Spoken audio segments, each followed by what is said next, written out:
तो चलिए शुरुआत करते हैं आज के इस सेशन के साथ। दोस्तों, हम सबका संकल्प है कि हमारे तहसील में रहने वाले हर परिवार, हर व्यक्ति कोई भी त्योहार हो, बड़े धूमधाम से, शान के साथ उसको मनाए। कोई भी त्योहार हो, दिवाली हो, ईद हो, क्रिसमस हो, बैसाखी हो, हर त्योहार वो अपने फैमिली के साथ, अपने रिश्तेदारों के साथ बहुत बहुत ज्यादा खुशियों से मनाए। और अगर हम लोग ये चाहते हैं तो हमें सिर्फ एक चीज के ऊपर फोकस करना होगा कि हमारे हर परिवार की आर्थिक परिस्थिति बहुत बेहतर करनी होगी। हर परिवार को उनका इनकम बेहतर करना होगा और उनका इनकम बढ़ाने के लिए, हर व्यक्ति का इनकम बढ़ाने के लिए काम करना होगा, फोकस करना होगा।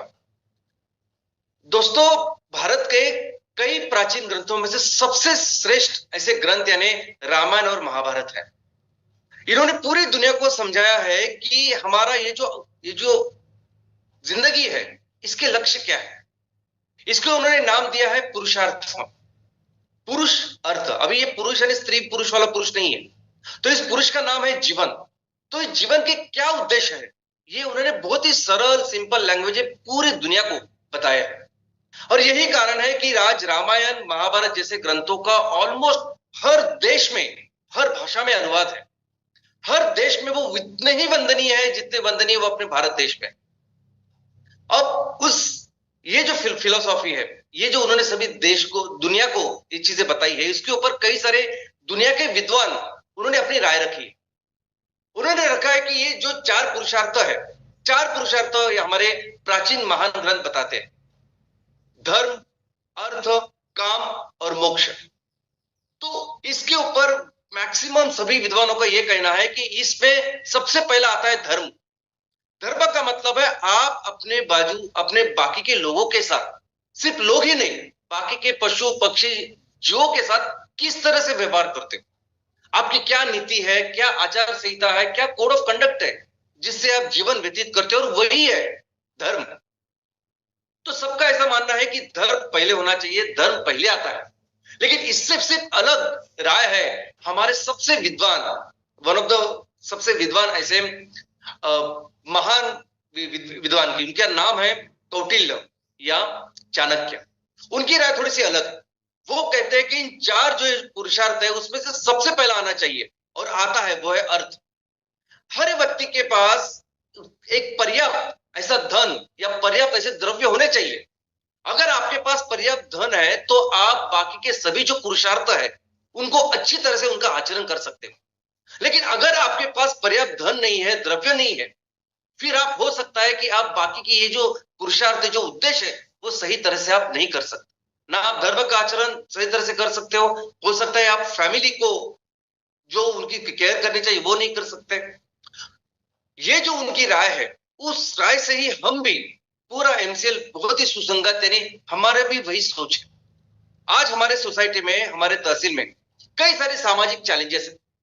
हमें शिक्षा बेहतर करनी है, हमें वहां का पानी हो, सैनिटेशन हो, मेडिकल फैसिलिटी बेहतर करना है, बेसिक जो इंफ्रास्ट्रक्चर चाहिए वो हमें बेहतर करना है, और ये सब चीजें जो हमें करनी है।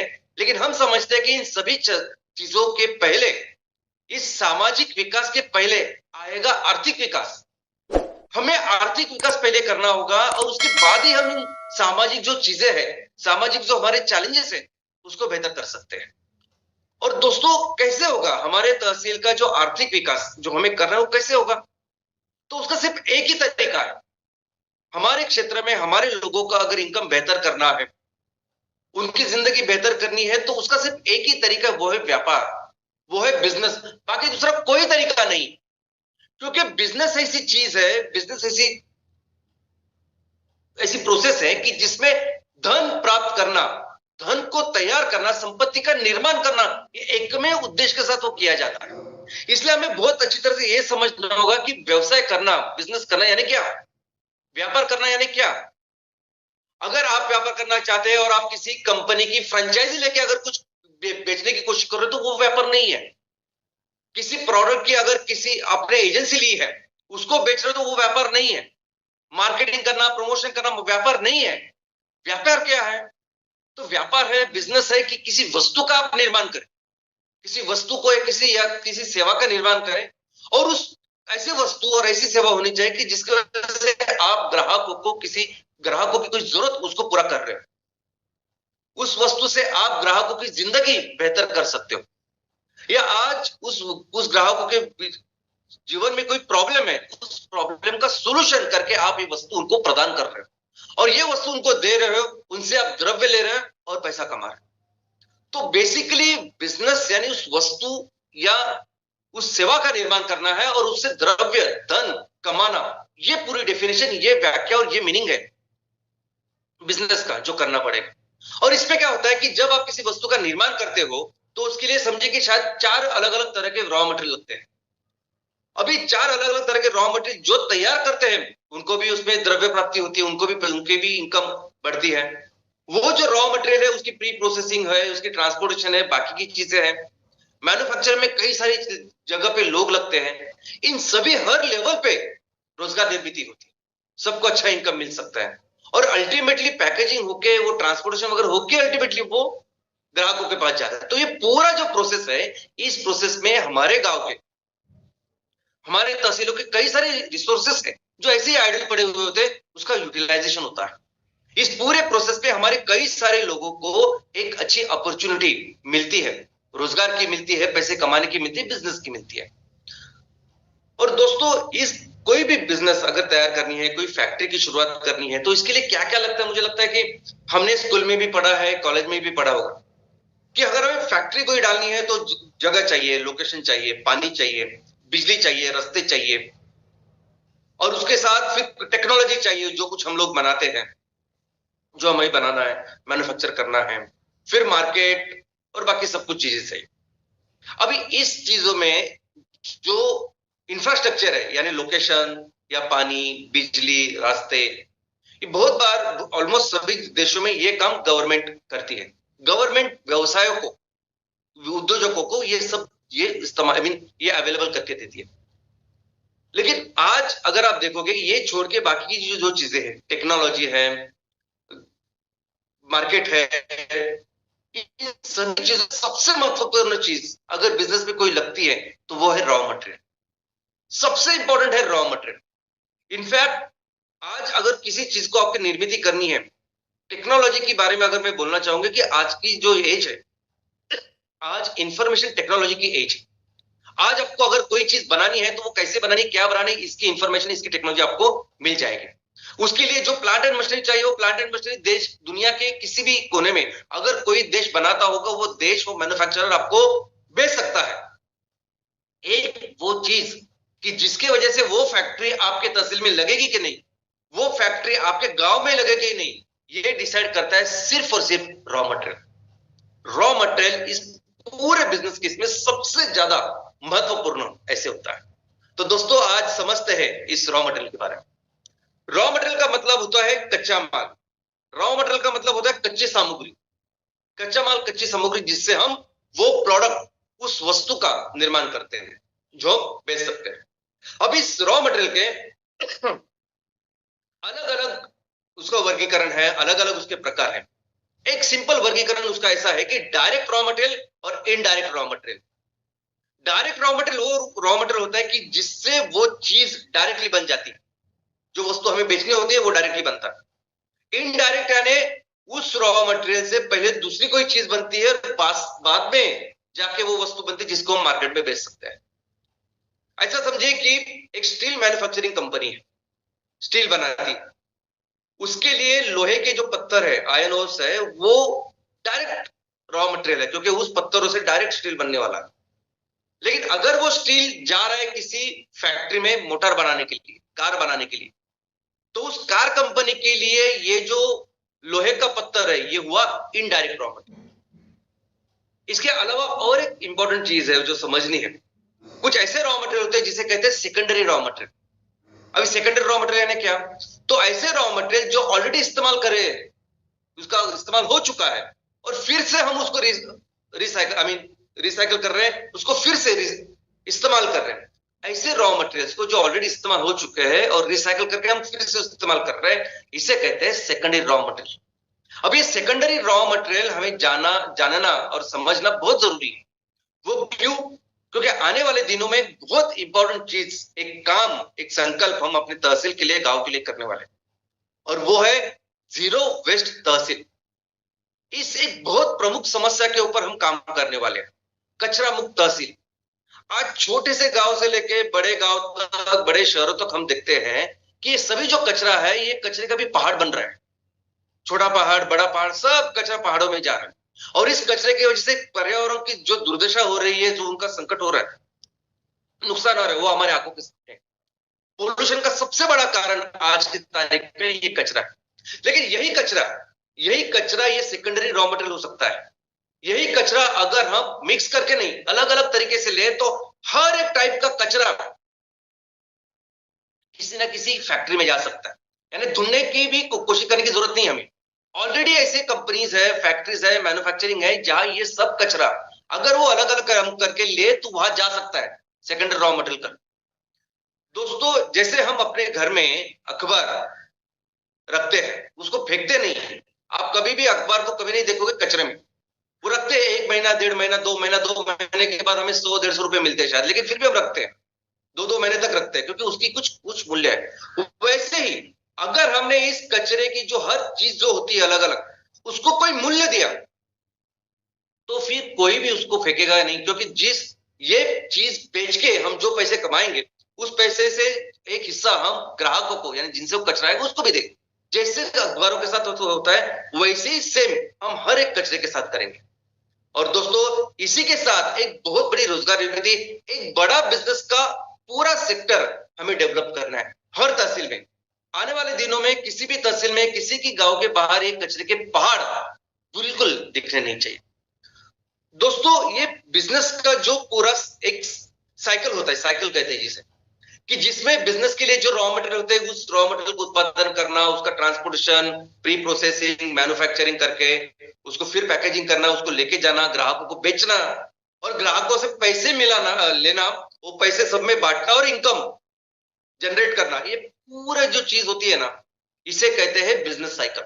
ओके, तो बिजनेस साइकिल पूरा करना होता है। और इस चीज में ये जो अलग अलग वस्तुओं का जो ट्रांसपोर्टेशन है अलग अलग लेवल, उसे कहते हैं सप्लाई चेन। अभी जितने भी कंपनियां मैन्युफैक्चरिंग में काम करती है, बिजनेस करती है, दुनिया की बड़ी से बड़ी कंपनी से लेकर छोटी से छोटी कंपनी, किसी भी कंपनी जो ये मैनेज करती है, उसको अगर पूछेंगे कि इसमें सबसे महत्वपूर्ण चीज आपके बिजनेस में, मैन्युफैक्चरिंग के बिजनेस में सबसे महत्वपूर्ण चीज क्या है, तो वो कहेंगे रॉ मटेरियल। रॉ मटेरियल इतना जरूरी है दोस्तों, और ये रॉ मटेरियल जो किसी भी बिजनेस के लिए, किसी भी मैन्युफैक्चरिंग के लिए इतना जरूरी है, आता कहां से है? कौन प्रदान करता है ये रॉ मटेरियल हमें? तो ये रॉ मटेरियल हमें प्रदान करता है हमारी प्रकृति। ये रॉ मटेरियल हमें देता है हमारी धरती मां, हमारी पृथ्वी। कोई भी सेक्टर हो, आज हमारे आंखों के सामने कोई भी सेक्टर अगर आपको दिखाई दे रहा है, कोई भी बिजनेस, कोई भी मैन्युफैक्चरिंग, इसके लिए जो रॉ मटेरियल आता है, वो रॉ मटेरियल सिर्फ और सिर्फ आता है हमारी इस प्रकृति से, हमारे इस धरती मां से। 3 अलग अलग तरीके हैं जिससे ये रॉ मटेरियल हमें ये प्रकृति प्रदान करती है। सबसे पहले जो तरीका है वो है माइनिंग, वो है खनिकरण, यानी जमीन की खुदाई करना और उससे रॉ मटेरियल निकलना। अभी इस पूरे चीज को, माइनिंग को, एक तो बहुत ज्यादा डेवलप हो चुकी है, और इससे कई सारे प्रोडक्ट आज की तारीख में निकलते हैं। दुनिया के मैक्सिमम बिजनेसेस आज इसी चीज के ऊपर चलते हैं। इसमें नंबर 1 है फॉसिल फ्यूल, जीवाश्म ईंधन। हम जमीन के अंदर जाके खुदाई करके नीचे जो इस पत्थरों में जो जीवाश्म ईंधन तैयार हुआ है लाखों सालों के ऊपर, उसको हम निकालते हैं। अभी इसमें क्रूड ऑयल है, इसमें प्राकृतिक गैस है, इसमें कोयला है, ये सभी तरह के जो ईंधन और ऊर्जा के लिए हम इस्तेमाल करते हैं, सभी जीवाश्म ईंधन इस माइनिंग से हमें मिलते हैं, यानी ये रॉ मटेरियल हमें मिलते हैं, फिर उससे रिफाइनिंग वगैरह होकर वो प्रोडक्ट बनते हैं। दूसरे है मेटल्स, खनिज बेसिकली। अभी इस खनिज से क्या होता है कि हम अलग अलग तरह के धातु बनाते हैं। ये खनिज कंस्ट्रक्शन में भी जाते हैं। खनिज किसे कहते हैं? तो हमारी इस पृथ्वी के अंदर 2 टाइप के खनिज मिलते हैं, एक प्रमुख खनिज और दूसरा गौण खनिज। प्रमुख खनिज यानी ऐसे खनिज कि जिससे बहुत हाई वैल्यू ऐसे मेटल मिलते हैं, या जो बहुत सेंसिटिव होते हैं, या जो बहुत महत्वपूर्ण होते हैं। ऐसे ऐसे सभी चीजों का, ऐसे सभी खनिजों को कहते हैं प्रमुख खनिज। सोने से लेके इस ऑयल एंड गैस तक ये सभी खनिज इसमें आते हैं। और इसमें जो कंट्रोल होता है वो कंट्रोल या नियंत्रण केंद्र सरकार का होता है। गौण खनिज यानी कौन सा, जो कंस्ट्रक्शन के लिए हम इस्तेमाल करते हैं, यानी पत्थर से लेके बाकी छोटे मोटे जो है जिसका वैल्यू कम होता है, इसे गौण खनिज कहते हैं। और ये राज्य सरकार के नियंत्रण में आता है। और कौन डिसाइड करता है ये? तो हमारा एक एक्ट है 1957 का इस माइनिंग को लेके। तो इस एक्ट में लिखा हुआ है, इस कानून में लिखा हुआ है कि इसको गौण खनिज बोलेंगे, इसको प्रमुख खनिज बोलेंगे। दोस्तों हमारे जो बिल्डिंग मटेरियल है ना, यानी ये पत्थर से लेके मिट्टी से लेके रेत तक, यानी जो भी आप हम लोग इस्तेमाल करते हैं कंस्ट्रक्शन के लिए, ये सब कुछ आता है गौण खनिज में। लेकिन इस माइनिंग के, इस खनिकर्म के बहुत सारे दुष्परिणाम। सबसे बड़ा तो दुष्परिणाम यह है कि आज के तारीख में सबसे ज्यादा जो खनिकर्म हो रहा है, माइनिंग हो रही है, वो हो रही है इस जीवाश्म ईंधन के लिए। और उसमें भी सबसे ज्यादा हो रही है इस कोयले के लिए। मैं अपने ही देश की बात करूं तो अपने देश में सबसे ज्यादा कोयला हम इस्तेमाल करते हैं, दुनिया में दूसरे स्थान पे है। और हमारे यहाँ इतने इस कोयले की खदानें हैं, इतनी माइनिंग होती है, और ये सभी की सभी माइनिंग है बहुत घने जंगलों में।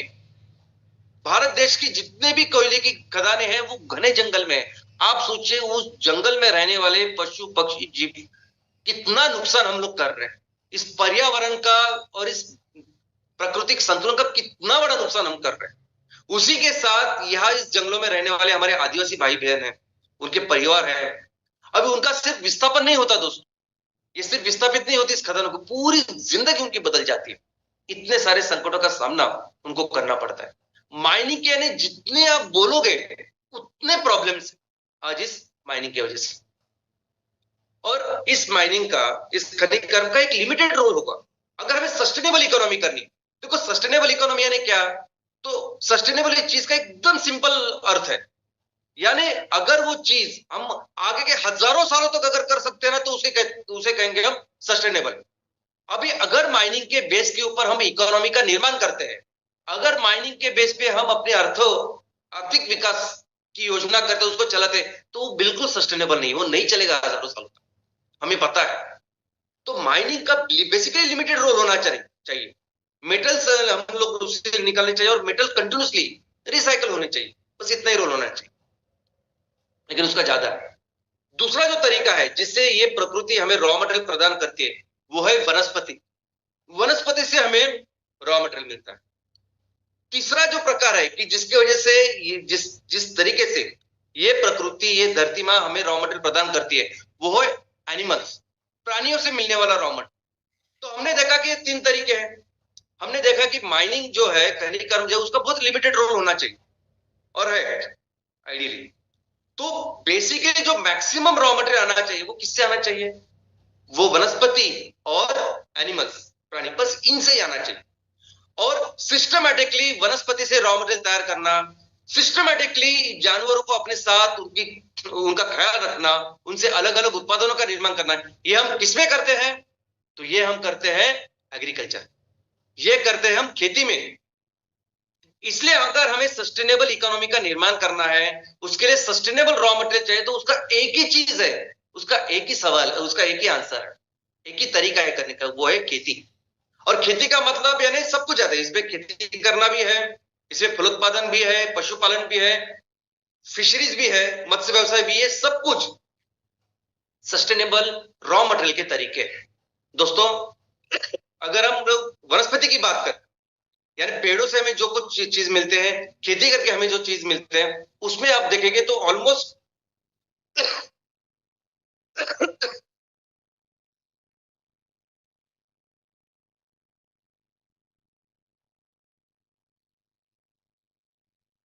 हर सेक्टर के लिए रॉ मटेरियल हम खेतों से, इस जमीन से निकाल सकते हैं, हर सेक्टर के लिए।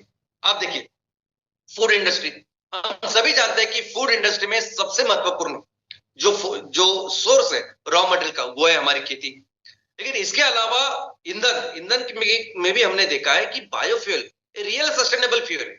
कोई जरूरत नहीं इतनी बड़ी बड़ी खदानें तैयार करने की।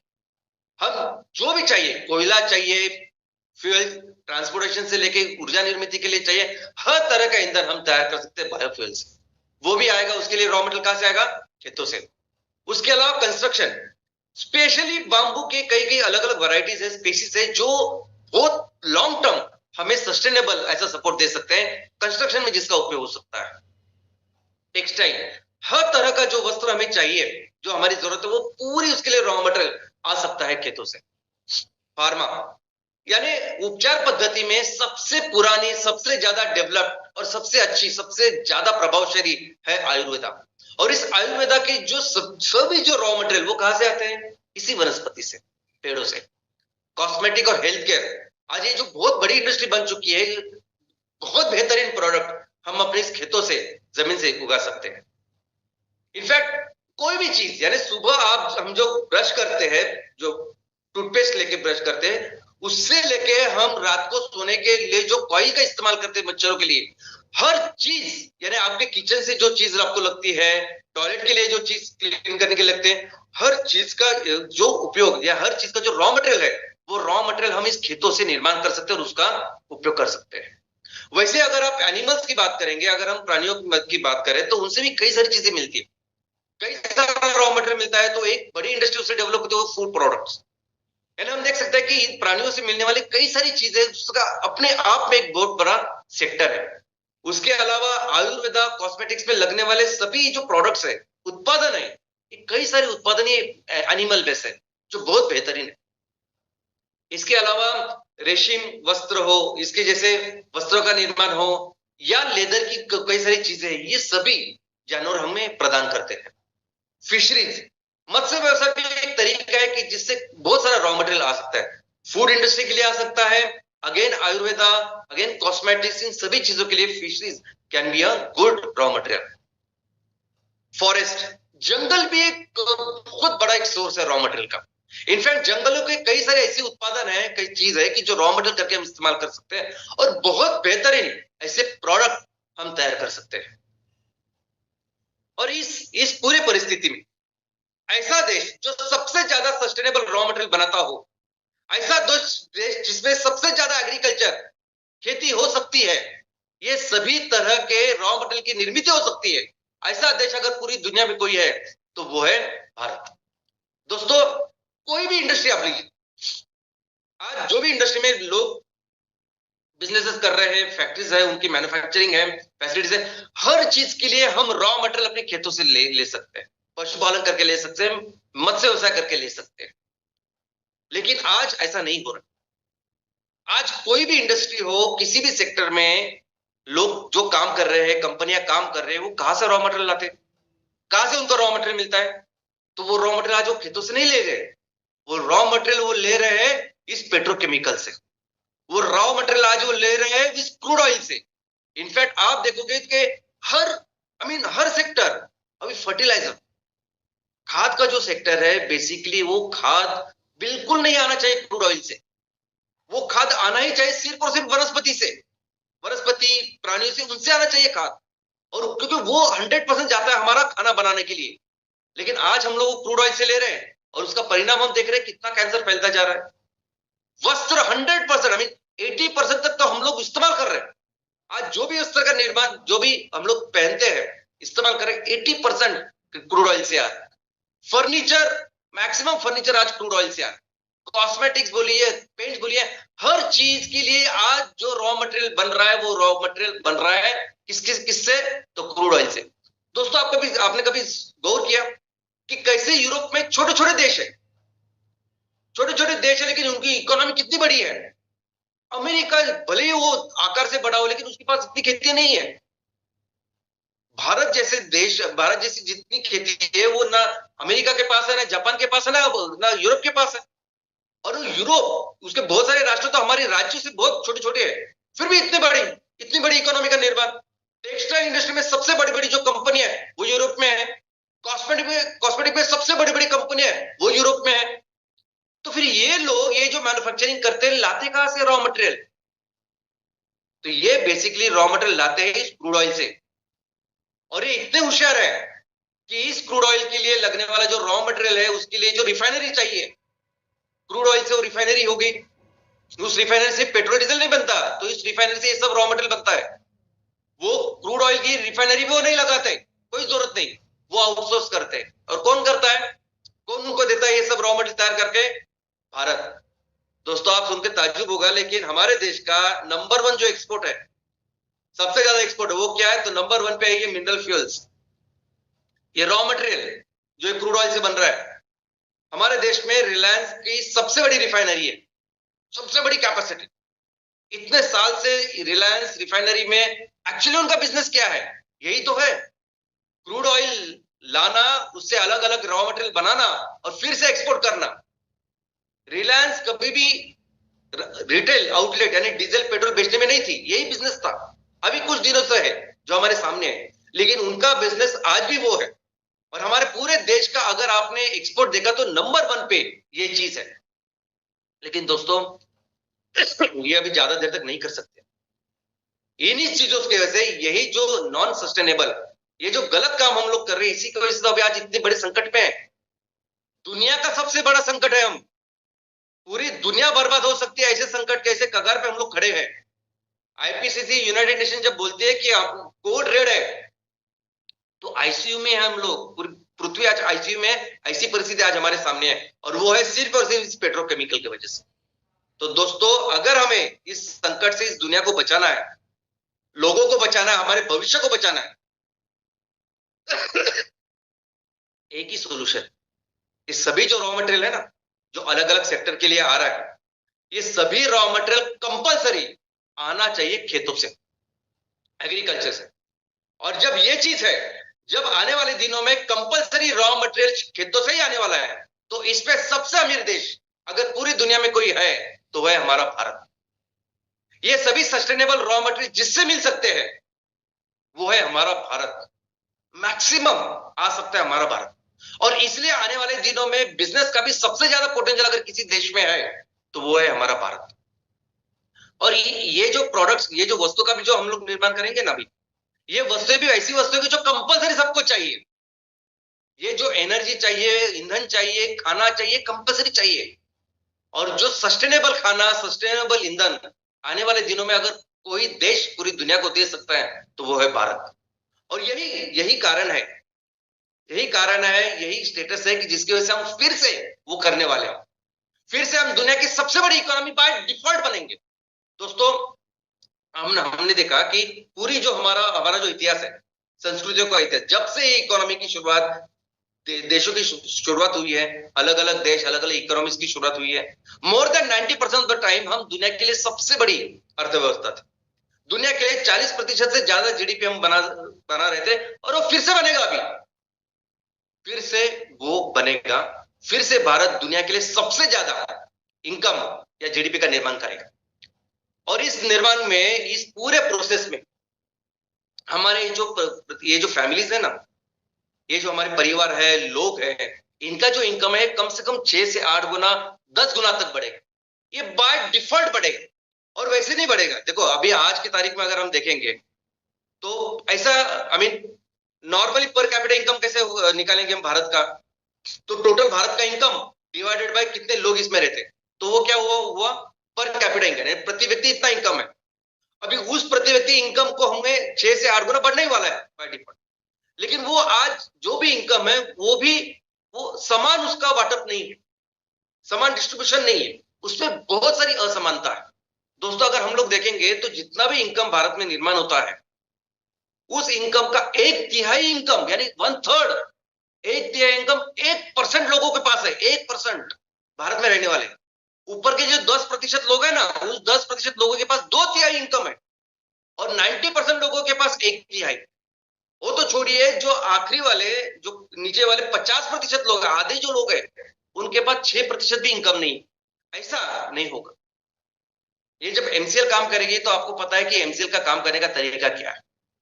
हम बिल्कुल ऐसा नहीं होने देंगे। हम हर इस इनकम का, जो भी पैसे हम कमाएंगे, उसका समान वाटअप, समान डिस्ट्रीब्यूशन हम लोगों में करेंगे, और देखेंगे कि हमारा हर परिवार, हर व्यक्ति, उसको अच्छा इनकम मिले। लेकिन ये करते समय हमें बहुत इंपॉर्टेंट सावधानी बरतनी होगी। बहुत जरूरी है, बहुत जरूरी। ऐसी सावधानी बरतनी होगी जो इतिहास ने हमें बताई। दोस्तों अभी क्या है कि की टू बिजनेस, कोई भी बिजनेस अगर हम लोग करें ना, तो उसका की सबसे इंपॉर्टेंट जरूरत जो होती है वो रॉ मटेरियल। हजारों साल पहले भी था, आज भी है और कल भी होने वाला है। कल भी अगर आप देखोगे तो भी आने वाले दिनों में रॉ मटेरियल है जो कंट्रोल करेगा ये बिजनेसेस। और इसमें भले ही हमारे पास बहुत ज्यादा हो, देखो रॉ रॉ मटेरियल हमारे पास ज्यादा है, भारत देश आने वाले दिनों में ये बिजनेस कंट्रोल करेगा, ये भूमि होगी जिसमें ज्यादा से ज्यादा बिजनेस का निर्माण होगा, ये सच है, ये होने वाला है। लेकिन हमने देखा इतिहास में कि कैसे बाहर के लोग इस बिजनेस को कंट्रोल करते हैं। भले ही उनके पास कुछ नहीं होता ना, उनके पास रॉ मटेरियल कुछ भी रिसोर्सेज वगैरह कुछ नहीं, फिर भी आके हमारे इतने बड़े महान देश को उन्होंने कंट्रोल करके इस पूरे रिसोर्सेज का, रॉ मटेरियल का, बिजनेस का अपने खुद के लिए उन्होंने फायदा किया कर लिया और हमारे देश को इतना नुकसान पहुंचा। वो था तब, वो था इतिहास। लेकिन दोस्तों आज भी ऐसे चल रहा है, आज भी ऐसे है। आज भी यहाँ के businesses, market, raw material, man power, सब कुछ कौन उसका फायदा ले रहा है? बाहर के लोग। तरीका उनका, अभी अभी एक एग्जांपल मैंने आपके सामने रखा है। लेकिन आज किसी भी कंपनी के बारे में आप जरा पढ़िए, कैसी कंपनी तैयार होती है, बड़ी बनती है, और कैसे बाहर की कंपनियां उसका फायदा उठाती है। अभी एक एग्जांपल आपके जो सामने है वो है फ्लिपकार्ट का। फ्लिपकार्ट हमारी कंपनी करके शुरुआत हुई, लेकिन आज 100% कंपनी, यानी 75% से ज्यादा जो जिसका स्टेक है वो वॉलमार्ट है। वॉलमार्ट ये कंपनी अमेरिका की बहुत बड़ी कंपनी। अभी इसने क्या किया? पहले तो फ्लिपकार्ट को ले लिया, पूरा सब कुछ अभी उसके हाथ में, कंट्रोल में सब कुछ है, गुलाम बन गए फिर से हम लोग। वाह। और उसके बाद उसने क्या किया? एक बार उसने उसने भारत के देश के कंपनी का मुखौटा पहन लिया, चेहरा पहन लिया, और उसने बाद में बाकी, अभी आप देखोगे कुछ दिनों में फ्लिपकार्ट ने 22 कंपनियों को खरीद लिया है। एसोसिएशन नहीं, कंट्रोलिंग स्टेक्स लिए है। अभी सब कंपनी उनकी गुलाम, 22 कंपनी आपके सामने तो सिर्फ अभी 9 दिख रही है। और ये इंफॉर्मेशन अवेलेबल है, आप गूगल कीजिए, आप नेट पे जाइए, आपको पता चलेगा कि फ्लिपकार्ट कितनी सारी कंपनियों ने उसने खरीदी। तो ये तरीका है आज। आज की तारीख में अगर हमें बिजनेस करना है तो ऐसा तरीका है कि लोग कैसे अपने इस रिसोर्सेज को, बिजनेस को, भारत देश की इकोनॉमी को कंट्रोल कर रहे हैं। और दूसरा एक तरीका है वो है पैसा। दूसरा एक तरीका है वो है फंडिंग। पैसा, फंडिंग। ये फंडिंग भी बहुत आसानी से ऐसा तरीका बन चुका है कि जिसकी वजह से आप उस कंपनी को हमेशा के लिए अपना गुलाम बनाते हो। और दोस्तों अभी तो बहुत सिंपल हो गया है। देखो पहले कैसे होता था, पहले ये यूरोपियंस ये हजारों किलोमीटर चल के आए, अपने साथ सेना को लेके आए। यहां आने के बाद उन्होंने फिर वो पॉलिटिक्स किया, युद्ध किया, राजनीति की, जो कुछ किया कपट का रास्ता।